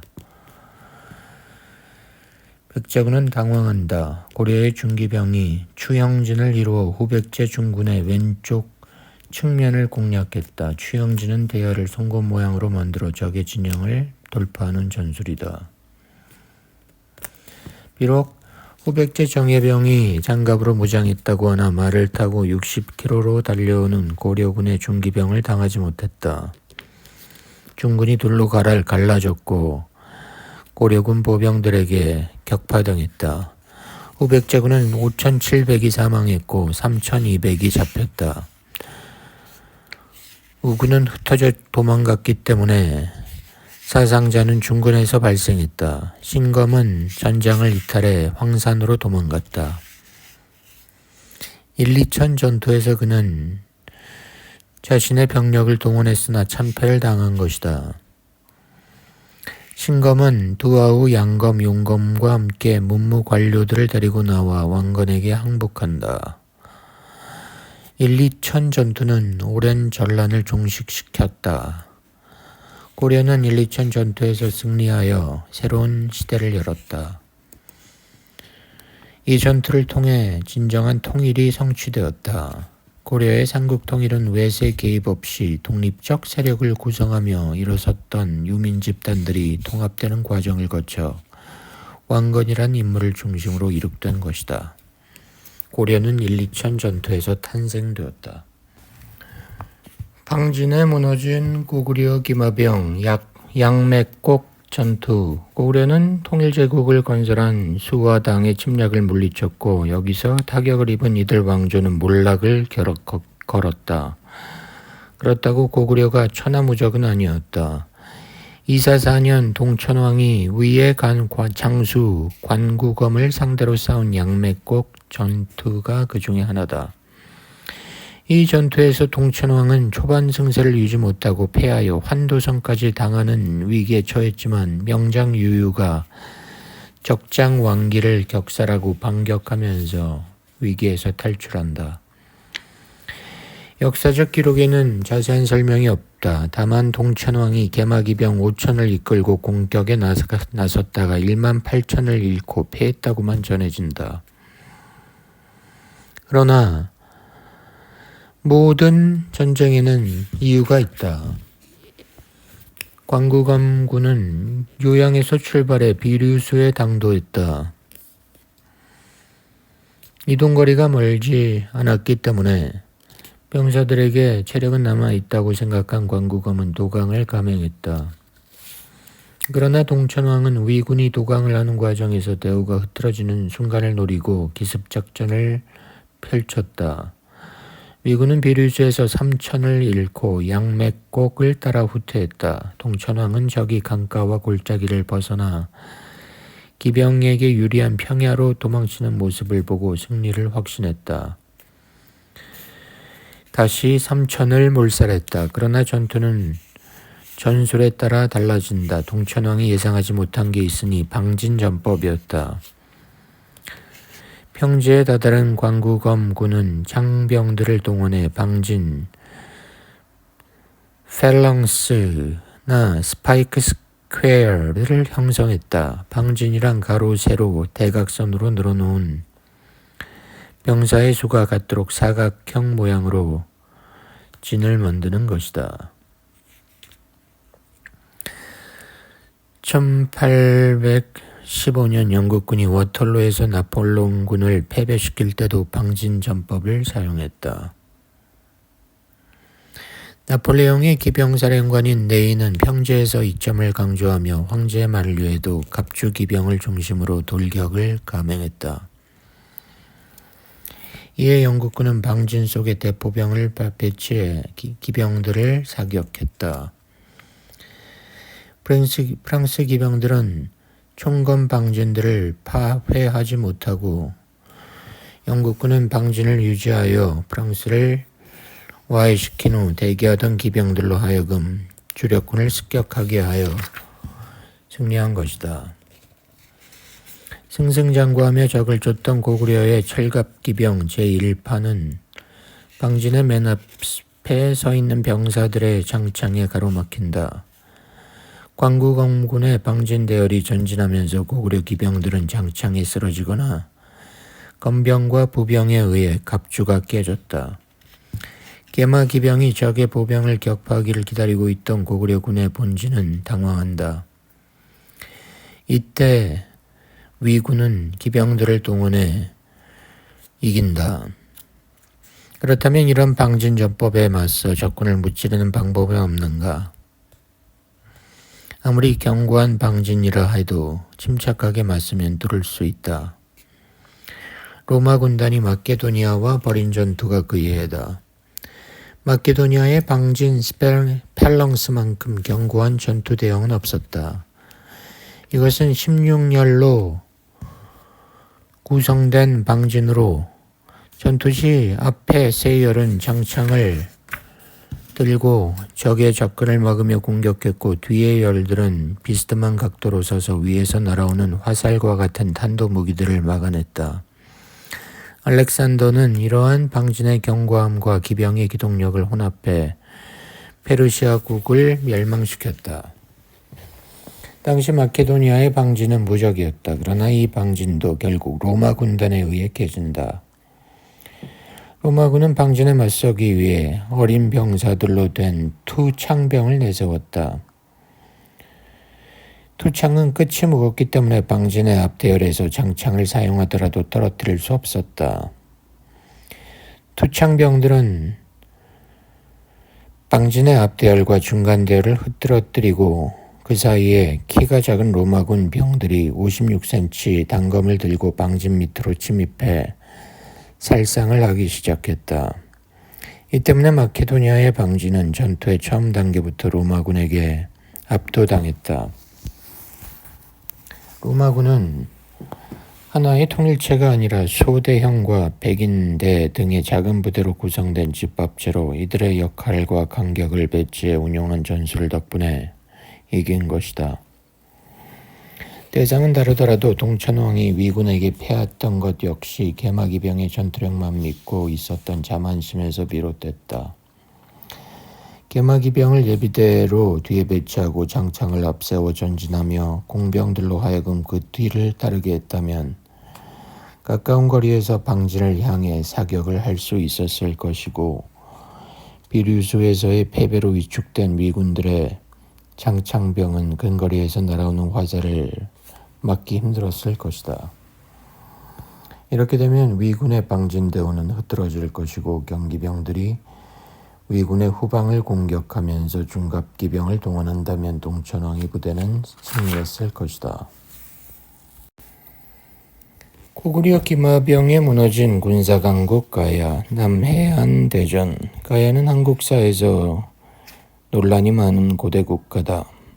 가야에 대한 연구는 문화적 힘에 대한 고찰이 추가되었을 뿐 가야가 금관국을 중심으로 한 연맹국가로서 500년 이상 종속될 수 있었던 힘에 대한 논의는 부족하다. 가야는 초기부터 경쟁국이었던 신라를 상대로 군사활동을 했다. 삼국유사에는 감수로 김수로 왕이과 석탈의 집단 사이의 분쟁에 대한 묘사로 두 사람이 도술 대결을 펼쳤다고 한다. 석탈에는 금관국의 김수로 왕과 김해 지방을 놓고 다투다가 패하자 신라로 건너갔고 이후 석탈해가 신라의 임금으로 즉위하면서 양국 사이는 나빠졌다. 연표를 보면 가야는 42년 건국 후 35년 뒤인 77년에 신라를 침공했고 그로부터 17년 뒤인 94년에 마두성에서 신라와 전투했고 96년의 전투에서는 신라 장군을 죽이는 승리를 거두었다. 두 나라는 결국 파사 이사금 8년에 휴전을 했다. 해당 지역에서의 영향력은 신라가 컸다. 삼국사기 신라분기 파사 이사금 편에 음집별국과 실직국이 국경을 놓고 다투는 것을 신라가 해결 못하자 금광가야 수로왕이 나섰다는 내용이 있다. 수로왕이 종을 시켜 신라 육부 중 하나인 한기부의 수장을 죽여도 신라는 항의하지 못했다 한다. 그러나 신라는 파사 이사금 23년에 실직국, 압독국 등을 정복하면서 자신감을 회복했다. 신라는 115년 가야에 대한 공격을 감행했다. 이 싸움에서 신라는 황산하에서 가야군에게 참패당했다. 다음 해 1만 명의 병력으로 복수전에 나섰으나 또 성과를 거두지 못했다. 가야는 철 생산을 통해 부를 축적했고 군사력을 키웠다. 철은 귀한 물건이었다. 가야는 지금의 양산 인근에서 우수한 철광석을 캐내어 이를 수출하기도 했고 철제 무기를 생산했다. 후일 요동반도의 막대한 철 자원이 고구려 군대의 성장 바탕이 되었던 것을 상기하면 가야의 양산 철광은 의미를 지닌다. 삼국지 위서동의전에는 이렇게 적는다. 그 나라 편진 가야 지역에서는 철이 생산되는데 한예 외인들이 모두 사간다. 장에서의 모든 매매는 철로 이루어져서 중국에서 돈을 쓰는 것과 같으며 또 모두 군현, 낙랑과 대방에도 공급한다. 가야는 풍부한 철 생산을 바탕으로 철 제품을 생활도구로 사용했다. 신라에서도 4세기 정도 쇠도끼 용범과 도끼 철정을 만들었으나 신라의 철정을 도구로 만들기 위해서는 다시 녹여 처리해야 되는 과정이 있었다. 가야의 철 자원은 전쟁에 영향을 미쳤다. 우수한 철제 무기와 갑옷을 무장시킬 수 있었다. 철갑은 피갑, 가죽 위에 쇠를 더 씌운 것이고 판갑은 큰 철판을 앞뒤로 이어 몸을 둘러싸는 것이다. 중갑 기병이든 중기병이든 이들의 목적은 적의 대열을 충파하는 것이다. 북방에서는 기병이 자주 활용되었기 때문에 이에 맞설 수 있는 다양한 전술 무기가 개발되었지만 한반도 남부에는 아직 보병 전술도 자리 잡지 않았다. 그런 상황에서 등장한 가야의 중기병은 적어도 남쪽 지역에서는 위력이 있었다. 세계 전쟁사를 보면 상인 국가들은 대개 상비군 유지보다는 외교술과 용병에 의존한다. 무역에 의존해 부를 축적한 국가들은 대개 세력에 비하여 중앙 권력이 약하기 때문이다. 일찍이 지중해의 카르타고는 이베리아, 누미디아, 갈리아, 심지어는 그리스에서 용병을 고용했다. 가야의 상황도 비슷해 외를 용병으로 이용했다. 삼국사기에는 외가 신라를 공격했다는 기사가 나타난다. 외는 393년에서 415년 사이 가야의 사주를 받아 4번이나 신라를 공격했다. 외가 가야의 용병으로 사용되었던 배경에는 당시 일본 열도의 상황이 크게 작용했다. 4세기 후반 일본에서는 소국들 간의 통일전쟁이 있었다. 이들에게 있어 철의 수입은 군사적 우위를 의미했다. 그러므로 가야의 철을 받는 대가를 지불했던 것이다. 가야군의 주력군은 기마병이었다. 가야와 왜군의 연합군은 경무장의 공병과 창병, 중무장 보병과 중기병이 혼합된 완벽한 부대 구성을 이루고 있었다. 전쟁 규모를 파악하는데 군사의 규모도 중요한 요소이다. 115년 가야를 공격했던 신라군은 1만이고 고국 원왕 제위 시 백제를 침공한 고구려 병력은 2만이다. 또 백제의 최전성기인 초구왕 제위 시에도 평양성을 공격한 군사는 5만이다. 그러나 가야군의 규모에 대한 기록은 전해지는 바가 없다. 삼국지 위지동의전 변진편에서는 변진 즉 가야 인구가 약 4만에서 5만이라고 5만 호라고 나타나 있다. 곱하기 5를 하면 최대 25만이었을 것이다. 삼국지가 3세기 중반 사서이고 가야의 연합군이 신라를 공격한 것은 4세기 말에서 5세기이므로 그 사이 인구는 30만 명일 것이다. 그것의 10%는 3만이고 5%는 1만 5천이니 대개 가야는 1만 5천의 보병을 사용했을 것이다.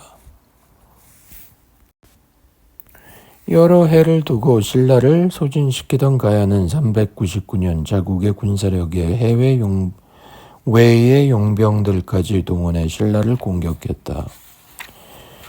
이를 위해 왜군은 지금의 울산 남구에 있는 태화강구에 상륙했다. 이 지역은 신라의 금성을 공격하기에 적합한 위치였다. 태화강 옆에 통천을 따라 북쪽으로 형성된 계곡은 그대로 경주의 평야까지 이어져 있었기 때문이다. 상륙에 성공한 가야 연합군은 금성을 향해 진군했다. 그 걸음은 남천 앞에서 멈추었다. 평균 폭이 20m 정도인 남천을 건너기 위해서는 손실을 각오해야 했다. 신라로서는 일단 그곳에서 가야 연합군을 저지해야 했다. 전쟁사에서 병력을 앞세운 도강은 실패로 끝난다. 1889년 2차 보호전쟁 때 영국군은 투겔라 강 앞에서 정면 공격을 하다가 일개 연대가 멸망했다. 612년 고구려를 침공했던 수의 군대도 요하강 도강시 일개군 1만 2천을 잃었다. 가야의 연합군은 먼저 남천 주변을 적극적으로 탐색하며 피해를 최소화하며 강을 건널 수 있는 지점이나 주변으로 우회하는 방법을 찾았다. 그러나 정면을 가로막으며 흐르는 남천을 피해갈 수 있는 길은 없었다. 이런 경우 지휘관은 세 선택을 한다. 첫째, 피해를 무릅쓰고 도강을 한다. 둘째, 유인책을 써 적의 시선을 다른 곳으로 돌리고 도강한다. 셋째, 적의 도강을 유도한 후 공격한다. 가야의 연합군 지휘관은 세 번째 방법을 택했다.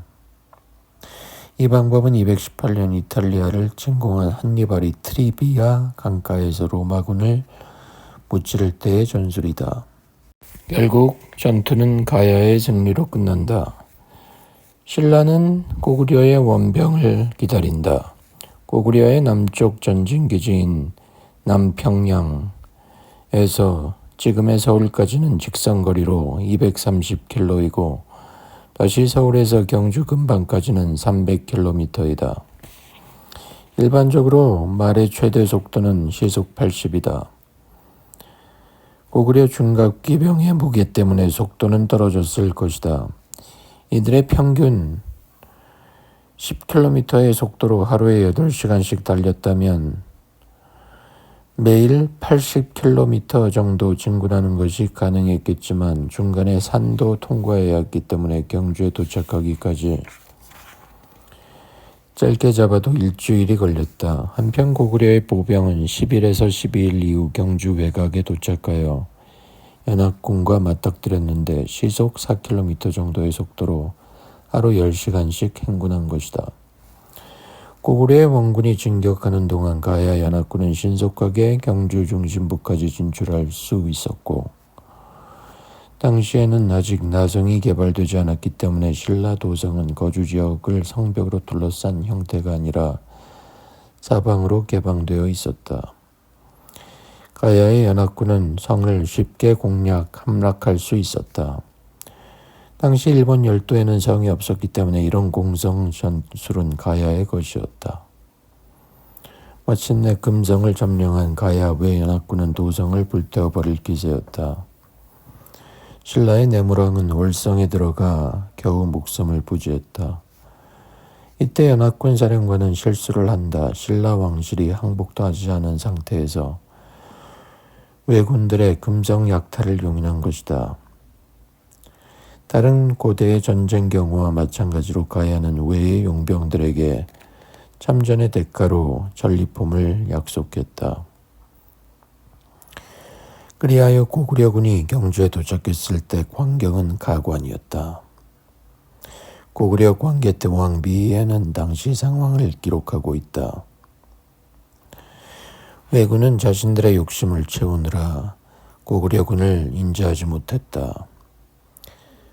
경장에다 전투 대응도 제대로 갖춰주지 못했던 왜군들은 졸지에 도륙당했다.